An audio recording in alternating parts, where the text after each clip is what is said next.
Hello friends, இன்றைக்கி நம்ம வீட்லேயே ரொம்ப சாஃப்டான இட்லி எப்படி செய்யறதுன்னு பார்க்கலாம். எப்போவுமே நமக்கு மெயின் டிஷ் சூப்பராக இருந்தால் சைட் டிஷ் லைட்டாக இருந்தாலே போதும். அந்த மாதிரி தான் இட்லி ரொம்ப சாஃப்டாக மிருதுவாக இருந்துச்சுன்னா நமக்கு சாப்பிட்றதுக்கு ரொம்ப ஈஸியாக இருக்கும், தொண்டையிலையும் சிக்காது. அந்த மாதிரி இட்லி தான் நம்ம எப்படி செய்யறதுன்னு பார்க்கலாம். நாம் முதல்ல இட்லி மாவுக்கு ரெடி பண்ணிக்கலாம். இட்லி அரிசி, அதாவது குண்டு அரிசின்னு சொல்லுவாங்க பாருங்கள், குண்டு குண்டாக இருக்கும் பார்க்கும்போதே நமக்கு. இந்த அரிசியை நான் இன்றைக்கி 5 டம்ளர் யூஸ் பண்ண போகிறேன். அதாவது 5:1 ரேஷியோவில். நிறைய பேர் 4:1 ரேஷியோவில் போடுவாங்க. அந்த மாதிரி போடும்போது உளுந்தோட குவான்டிட்டி அதிகமாக இருக்கிறதுனால இட்லி கொஞ்சம் நமக்கு அந்த உப்பின தன்மை இல்லாமல் இருக்கும். அதனால் நீங்கள் 5:1 ரேஷியோவில் யூஸ் பண்ணி பாருங்கள். இட்லி ரொம்ப சாஃப்டாக இருக்கும், உபரியாகவும் இருக்கும். நான் இன்றைக்கி 5 டம்ளர் இட்லி அரிசி எடுத்திருக்கேன். இதுக்கு நாம் 1 டம்ளர் அளவுக்கு உளுந்து எடுத்துக்கலாம், முழு உளுந்து.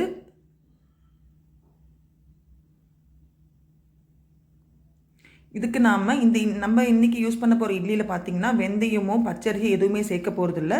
வெறும் இட்லி அரிசியும் உளுந்த பருப்பு மட்டும்தான் சேர்த்துருக்கோம். இது நல்லா மிக்ஸ் பண்ணி விட்டுட்டு நாம் தண்ணி ஊற்றி ஊற வச்சுக்கலாம். வெந்தயம் போட்டோம்னா இட்லி கொஞ்சம் ப்ரௌன் கலரில் வந்துடும். நான் இட்லி மாவுக்கு தனியாக அரைப்பேன், தோசைக்கு தனியாக அரைப்பேன். அடுத்த வீடியோவில் தோசைக்கு எப்படின்றத சொல்கிறேன். இந்த பாத்திரத்தில் பார்த்திங்கன்னா பாத்திரம் நிறைய வர அளவுக்கு நம்ம தண்ணி ஊற்றணும். ஏன்னா அரிசி உபரியாக வரும், அதுக்காக தான். தண்ணி ஃபுல்லாக ஊற்றிட்டு ஒரு 4 to 5 hours வரைக்கும் நல்லா ஊறட்டும். பாருங்கள், ஒரு 5 மணி நேரம் கழித்து பார்த்தா இட்லி அரிசி நல்லா ஊறி இருக்குது. அரிசியும் உளுந்தும் நல்ல உபரியாக வந்திருக்கு. இப்போ நாம் இதை அரைச்சிக்கலாம். குவான்டிட்டி கம்மியாக இருந்தால் நான் வீட்லேயே கிரைண்டரில் அரைச்சிப்பேன். இன்கேஸ் குவான்டிட்டி அதிகமாக இருந்துச்சுன்னா நான் கடையில் மிஷினில் கொடுத்தும் அரைச்சிப்பேன். ஒன்றும் வித்தியாசம் இல்லை, ரெண்டும் ஒரே மாதிரி தான் இருக்கும். மாவு அரைக்கும் போது பார்த்தீங்கன்னா ரொம்ப தண்ணியாக அரைக்கக்கூடாது. வீட்டில் அரைச்சாலும் சரி, கடையில் கொடுத்து அரைச்சாலும் சரி, நீங்கள் சொல்லி அரைங்க. ரொம்ப தண்ணியாக இருந்தால் சீக்கிரமாக மாவு புளிச்சிடும், ஃப்ரிட்ஜில் வச்சாலும் பொங்கிடும். இந்த மாதிரி கெட்டியான பதத்துக்கு அரைச்சி உப்பு சேர்க்காமல் அப்படியே நம்ம ஃப்ரிட்ஜில் வச்சுக்கலாம். ஏன்னா உப்பு சேர்த்தனா மாவு சீக்கிரமாக புளிச்சிடும். நமக்கு தேவையான அளவுக்கு மட்டும் எடுத்து நாம் உப்பு சேர்த்துக்கலாம். அதாவது மாவு அரைச்ச உடனே நாம் அது ஒரு கண்டெய்னரில் போட்டு ஃப்ரிட்ஜில் வச்சுருங்க. தேவைப்படுற அளவுக்கு மாவு மட்டும் எடுத்து, அதாவது நாளைக்கு காலையில் இட்லி சுட போகிறோன்னா நான் இன்றைக்கி முன்ன நாள் நைட்டே மாவு எடுத்து வச்சுருவேன். அந்த மாதிரி எடுத்து வைக்கும்போது நாம் உப்பு சேர்த்து இந்த மாதிரி மிக்ஸ் பண்ணி வச்சுக்கலாம். இந்த மாதிரி பண்ணும்போது மாவு காலையில் நமக்கு நல்லா புளிச்சு உபரியாக வந்துடும். நீங்கள் ஒரு டைம் ட்ரை பண்ணி பாருங்கள், ரொம்ப சாஃப்டாக இருக்கும் இட்லி.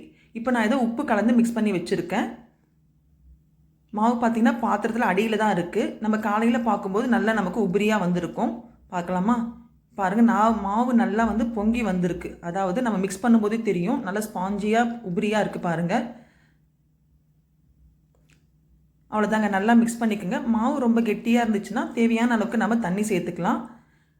சில பேர் குக்கிங் சோடா யூஸ் பண்ணாமல் இட்லி செய்வாங்க. நான் இன்றைக்கி லைட்டாக குக்கிங் சோடா யூஸ் பண்ணுறேன்.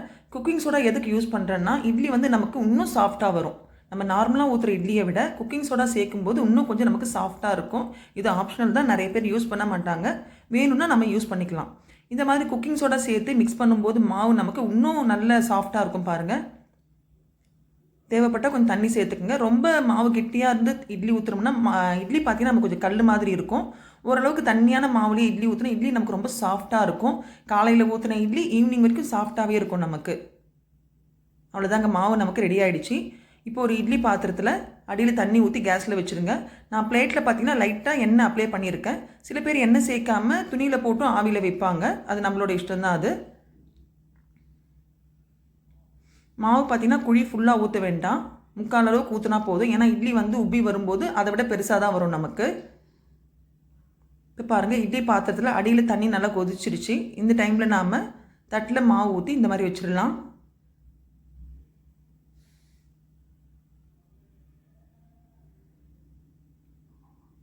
இதை மூடிட்டு நாம் ஒரு 10 நிமிஷம் வரைக்கும் ஃபுல் ஃப்ளேம்லேயே வச்சுருங்க. இப்போ 10 நிமிஷம் கழித்து திறந்து பார்க்கலாம். பாருங்கள், நல்லா வெந்திருக்கு இட்லி. இது நாம் அடுப்பை அணைச்சிட்டு உடனே பிளேட்லேருந்து எடுக்காமல் ஒரு 5 நிமிஷம் ஆறின பிறகு எடுக்கலாம். அப்போ தான் இட்லி தட்டில் இட்லி ஒட்டாமல் வரும். இந்த மாதிரி இட்லி எடுக்கிறதுக்குன்னு ஒரு ஸ்பூன் இருக்குது, அதில் தான் நம்ம இட்லி எடுக்கணும். பாருங்கள், பிளேட்டில் ஒட்டாமல் நல்லா சாஃப்டாக இட்லி வருது.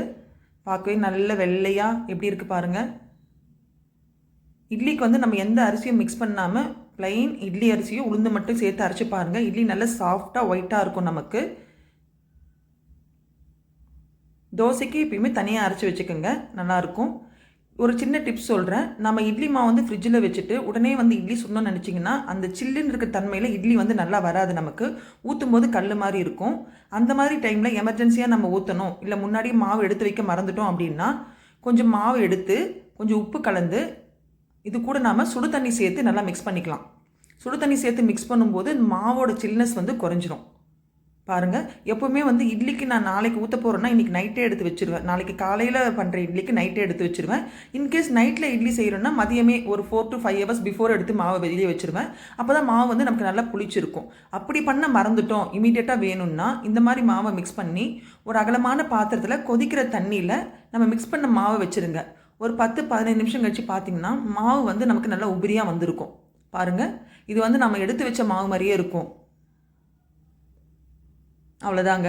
இதை வந்து நாம் குக்கிங் சோடா வேணும்னா யூஸ் பண்ணி இட்லி ஊற்றலாம், அப்படியே ஊற்றிக்கலாம்.